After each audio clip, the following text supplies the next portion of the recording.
Welcome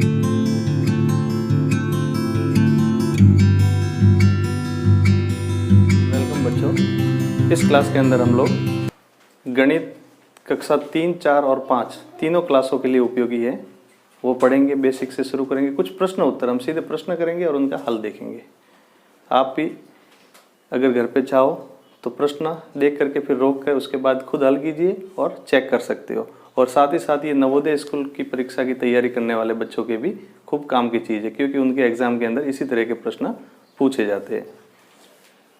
पहला प्रश्न जो मैंने लिखा है, 1 लीटर दूध का मूल्य 35 रुपये है, तो 8 लीटर दूध का मूल्य क्या होगा। अब इसने पूछा है, अपन को दिया हुआ है कि 1 लीटर दूध का मूल्य इसने दे दिया। 1 लीटर दूध का मूल्य दिया हुआ है 35 रुपये।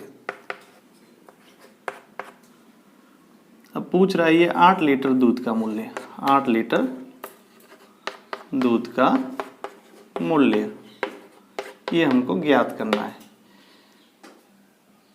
तो हम सीधा ही पता कर सकते हैं कि 8 लीटर, 1 लीटर का दिया हुआ है, इकाई का मान दिया हुआ है और आगे संख्या दी हुई है, तो सीधा हम उसको एक एक नियम के हिसाब से इसका सीधा गुणा कर देंगे। 8 लीटर दूध का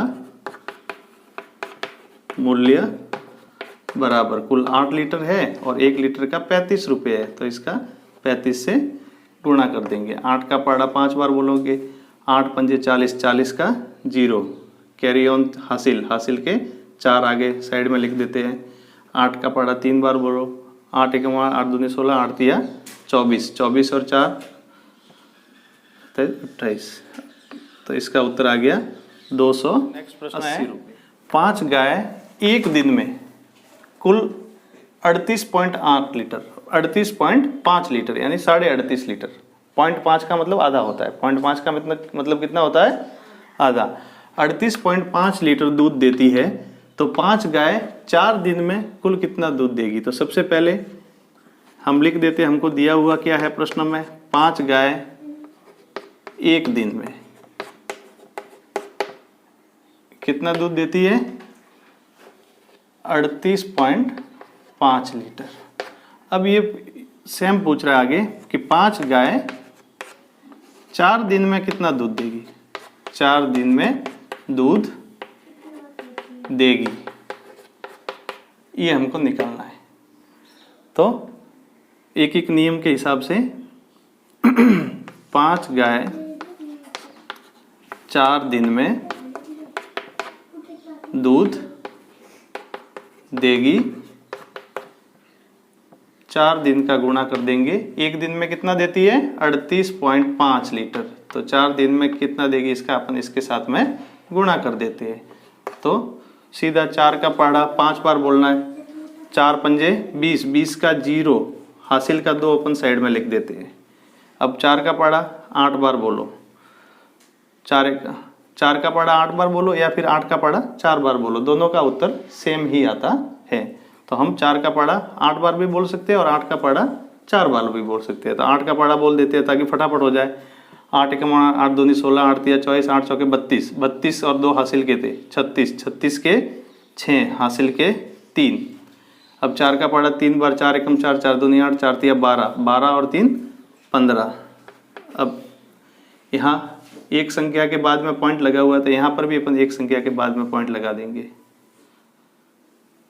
तो हमारे उत्तर जो आ गया वो 156.0, 156.0 है, जिसको हम 156 भी लिख सकते हैं। अब ये लीटर में आएगा या रुपए में आएगा, इसको वापस देख लो आप। 5 गाय एक दिन में कुल 38.5 लीटर दूध देती है, तो 5 गाय 4 दिन में कितना दूध देगी। तो दूध की मात्रा पूछी जा रही है, तो यहाँ पर जो यूनिट लगेगी वो लीटर ही लगेगी। इसका मतलब 4 दिन में जो गाय है वो 156 लीटर दूध दे रही है। ओके, नेक्स्ट प्रश्न की तरफ चलते हैं। नेक्स्ट प्रश्न बता देता हूं आपको। 250 मिली दूध, 250 मिलीलीटर दूध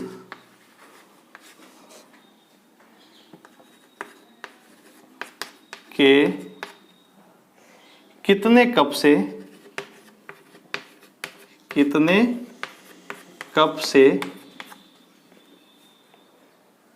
2 लीटर का बर्तन पूरा भरा जा सकता है? कितने कप से 2 लीटर का बर्तन पूरा भरा जा सकता है? पूरा भरा जा सकता है। इस प्रश्न को समझेंगे।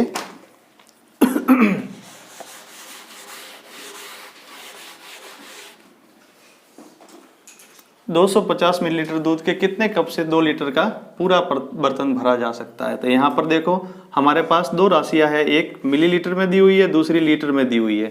तो हम पहले इस लीटर को भी मिलीलीटर में बदलेंगे। तो हम जानते हैं कि 1 लीटर जो होता है वो 1000 मिलीलीटर के बराबर होता है। 1 litre is equal to 1000 millilitre.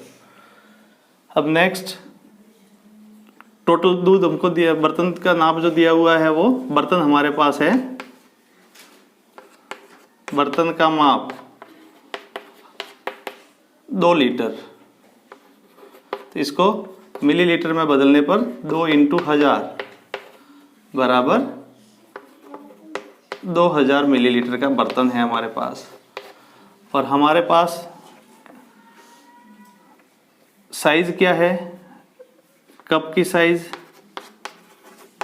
या कप का आकार, कप का आकार जो है हमें जो दिया हुआ है उसका है 250 मिलीलीटर।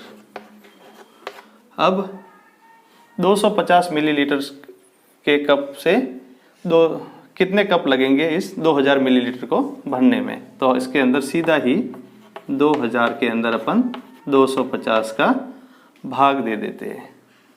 0 से 0 कट गया। अब अगर आपको 25 का पहाड़ा आता है तो आप सीधा ही बोल सकते हो, और नहीं आता है तो आप काट भी सकते हो। ये दोनों ही संख्या 5 से कट रही है तो हम 5 से काटते हैं। 50 में 25 5 बार गया, 5 चौके 20 4 बार गया, 0 का 0। तो हमको जो मिला वो मिला 40/5। ये भी कट रहा है अभी 5 से, 5 एकम 5, 5 अट्ठे 40। तो हमको जो लास्ट में मिला वो 8। तो हम कह सकते हैं 8 कप। 250 मिलीलीटर दूध के 8 कप से हम 2 लीटर का पूरा बर्तन भर सकते हैं। Okay, next question. इसको आप ध्यान से समझते हुए करना। कोई प्रश्न आपको समझ में नहीं आ रहा है उसको दोबारा देखो। मैं आपको आसान से आसान भाषा में गणित समझाने का प्रयास करूंगा, जो आपके नवोदय एग्जाम, आपके कोर्स जिस क्लास में आप पढ़ते हो, तीसरी चौथी पांचवी सभी क्लासों के लेवल का है। ये बेसिक गणित है बिल्कुल, और इसी से अपनी गणित शुरू होती है। अगर आपको बेसिक गणित आएगी तभी आप आगे अच्छा कर पाओगे। अगला प्रश्न है चौथा।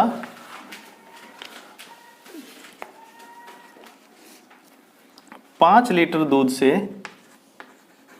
5 लीटर दूध से 200 मिलीलीटर की कितनी गिलास पूरी भरी जाएगी? पूरी भरी जाएगी। ओके, 5 लीटर दूध से 200 मिलीलीटर। यहाँ पर भी जैसे कि पहले प्रश्न में इसके पिछला प्रश्न हमने किया था, ठीक वैसे ही यहाँ पे 2 राशियाँ दी हुई है, और दोनों ही राशियों के अंदर मात्रा जो है, यूनिट जो एक के अंदर लीटर दी हुई है, एक के अंदर मिलीलीटर। तो सबसे पहले तो अपन इस लीटर को मिलीलीटर में बदलेंगे। हम बड़ी राशि को छोटी में बदलने का प्रयास करेंगे। तो जैसा कि हम जानते हैं कि 1 लीटर किसके बराबर होता है? 1 लीटर बराबर 1000 मिलीलीटर। तो यहाँ पर हमारे दूध कितना दिया हुआ है? 5 लीटर। अब इस 5 लीटर को बदल दो, 5 लीटर दूध, इसको अपन मिलीलीटर में बदलेंगे तो 5 × 1000। तो हमको जो मिला वो मिल गया 5000 मिलीलीटर। तो हमारे पास जो दूध है वो तो है 5000 मिलीलीटर। अब 200 मिलीलीटर की कितनी गिलास, अब गिलास का पूछा है कितनी गिलास भरी जाएगी, और हमारे पास कुल दूध है 5000 मिलीलीटर, और गिलास का नाप जो दिया हुआ है वो 200 मिलीलीटर। ठीक है, इसको सीधा काट देते हैं अपन, कट रहा है 2 जीरो से, 2 जीरो कट गया, 50/2, 2 को 50 से डिवाइड किया 25, 25 गिलास क्या आ गया, मिलीलीटर से मिलीलीटर कट गया, पीछे बच गया 25 गिलास। हमारा जो आंसर आ गया वो आ गया कि 5 लीटर दूध से 200 मिलीलीटर की 25 गिलास पूरी भरी जाएगी। ओके, नेक्स्ट क्वेश्चन की तरफ चलते हैं। 4 प्रश्न हो गए, अब 5वां प्रश्न मैं आपको बता रहा हूं। ये प्रश्न आप घर पे अपनी कॉपी में भी कर सकते हो, कॉपी के अंदर आप वीडियो को देख करके खुद कर सकते हो। ओके, हाँ, नेक्स्ट क्वेश्चन है 5वां। 500 ग्राम के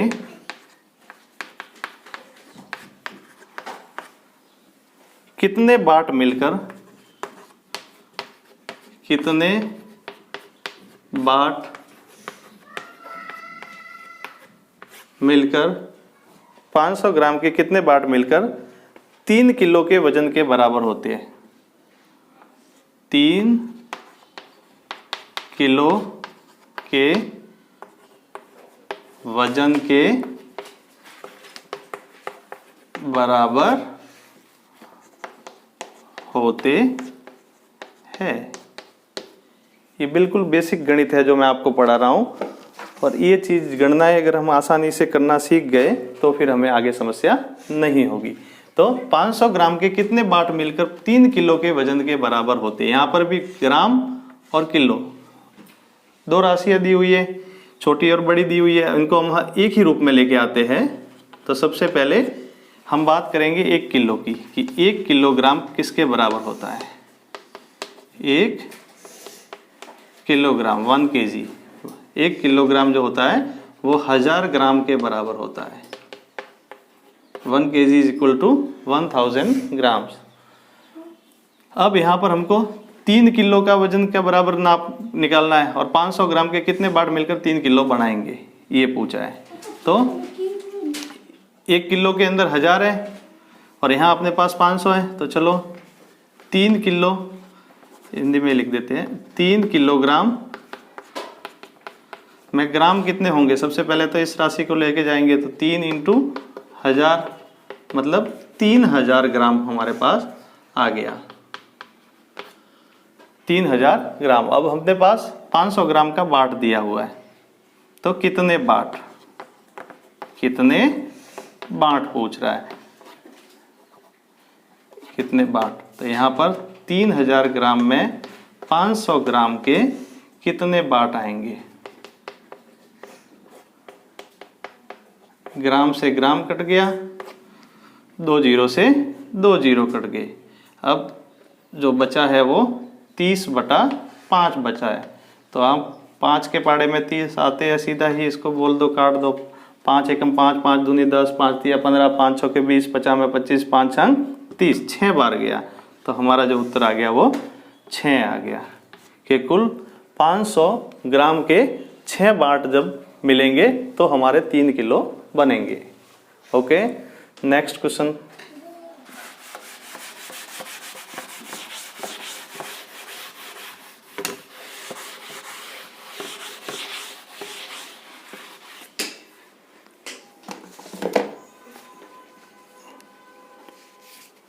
छठा प्रश्न है, इसमें ज्यादा समय नहीं लगेगा आपके।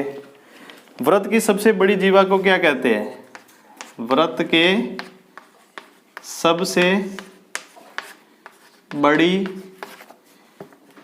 जीवा को क्या कहते हैं, क्या कहते हैं। इसका आपको बताना है तो मैं शॉर्ट में आपको बता देता हूं कि एक केंद्र है, उसके चारों तरफ खींची गई जो रेखा है समान आकार की, उसी को अपन व्रत कहते हैं। तो ये पूछ रहा है जीवा। वैसे जीवा होती क्या, ये लाइनें जो आप खींचते हो इस व्रत को काटते हुए, ये जीवा है। अब इसमें पूछा गया कि सबसे बड़ी जीवा कौन सी होगी, तो ऑब्वियसली हम कह सकते हैं कि जो बिल्कुल सेंटर से निकलेगी वो सबसे बड़ी होगी। तो यहाँ पर सेंटर की जो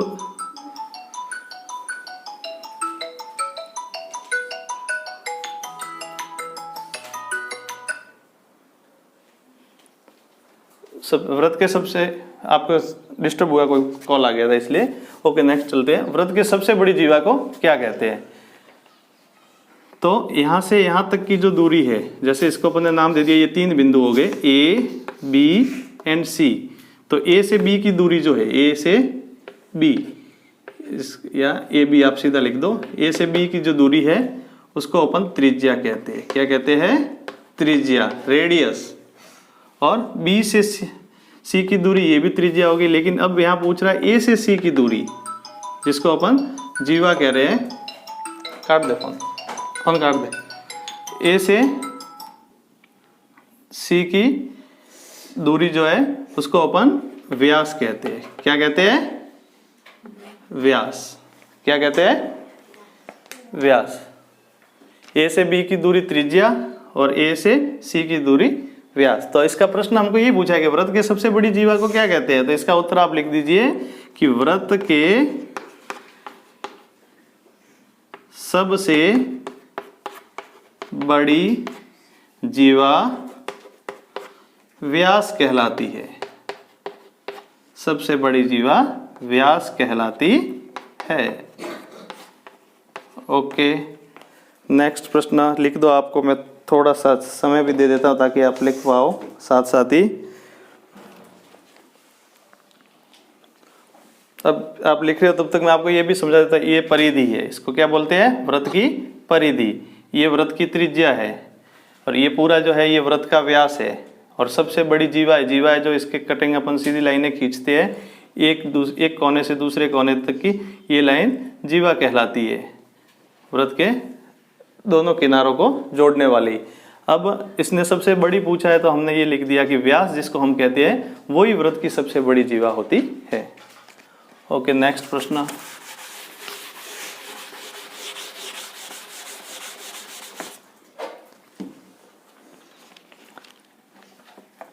क्वेश्चन नंबर 7, व्रत की त्रिज्या का मान क्या होता है। व्रत की त्रिज्या का मान होता है, फिर इसमें 4 ऑप्शन दिए हुए हैं। ए व्यास के बराबर,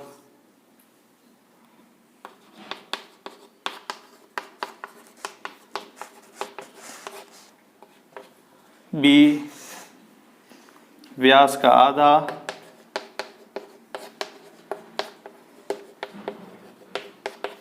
सी 1/4,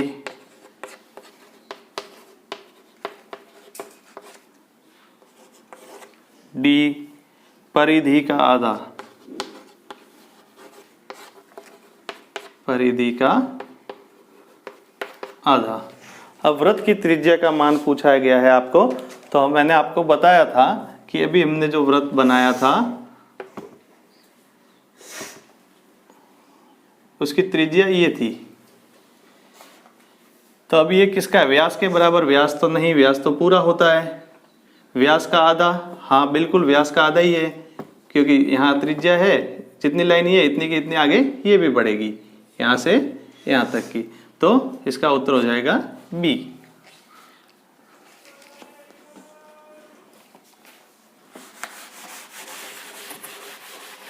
नेक्स्ट क्वेश्चन। एक दिन में एक लेसन के अंदर मैं आपको 10-10 प्रश्न आपको करवाऊंगा। व्रत के केंद्र से गुजरने वाली जीवा को क्या कहते हैं। व्रत के केंद्र से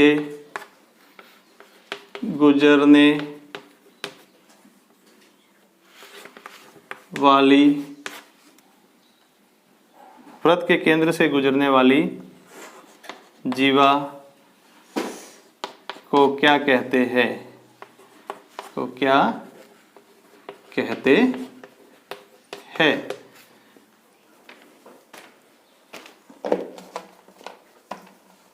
तो अभी हमने खींचा था, इसका सीधा ही उत्तर लिख सकते हो। वृत्त के केंद्र से जो जीवा निकलती है उसको व्यास कहते हैं। तो चलो लिख देते हैं, वृत्त के केंद्र से निकलने वाली जीवा व्यास कहलाती है, व्यास कहलाती है। Okay, next question. वृत्त की अर्ध परिधि का सूत्र क्या होगा। नेक्स्ट है, वृत्त की अर्ध परिधि का सूत्र क्या होगा। 9वां प्रश्न, वृत्त की अर्ध परिधि का सूत्र क्या होगा। वृत्त की अर्ध परिधि का सूत्र क्या होगा। तो हल, सबसे पहले मैं आपको वृत्त की परिधि का सूत्र बता देता हूँ। वृत्त की परिधि का सूत्र क्या होता है ये आप लोग जानते ही हो। वृत्त की परिधि का सूत्र होता है 2πr, 2πr। तो अब ये सीधा पूछ, अर्ध परिधि पूछ रहा है, आधी परिधि, तो 2πr है, 2πr है, उसकी जगह 1πr बच जाएगा। तो वृत्त की अर्ध परिधि का सूत्र, पूरी परिधि का 2πr था, आधी का पूछ रहा है तो 2 से भाग दे दिया, इसके 2 टुकड़े कर दिए, 2 से 2 कट गए, πr सीधा। ओके, 9वां क्वेश्चन हो गया। अब नेक्स्ट है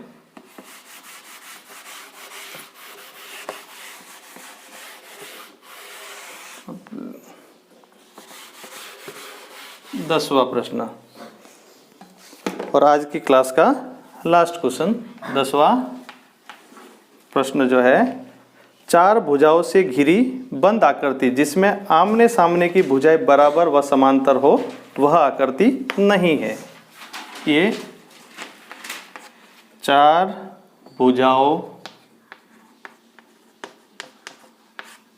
से घिरी बंद आकृति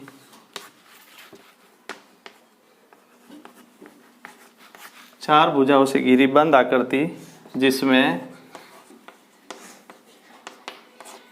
आमने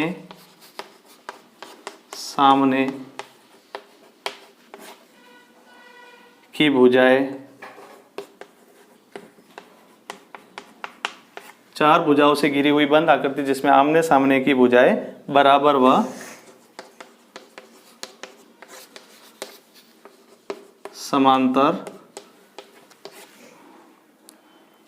हो वह आकृति नहीं है। प्रश्न को ध्यान से सुनना, नहीं है। अब है पूछा जाता है, 4 भुजाओं से घिरी बंद आकृति जिसमें आमने सामने की भुजाएं बराबर हो, केवल बराबर की बात आए, आमने सामने की भुजाएं बराबर व समांतर हो, तो हम कह सकते हैं कि उसको हम आयत कहते हैं। लेकिन यहाँ पूछ रहा है कि जो आपको 4 भुजाओं से घिरी बंद आकृति जिसमें आमने सामने की भुजाएं बराबर व समांतर नहीं हो समांतर हो वह आकृति नहीं है, जिसमें समान नहीं है। इसमें आपको 4 ऑप्शन दिए हुए हैं। ए है आयत, बी है वर्ग, सी है समांतर चतुर्भुज,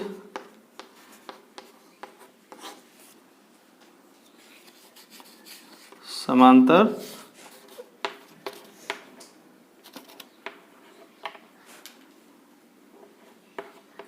चतुर्भुज, और डी है समलंब चतुर्भुज, समलंब। वैसे जब अपन ज्योमेट्री की क्लास करेंगे तब इन सब चीज़ों को डिटेल में समझ लेंगे।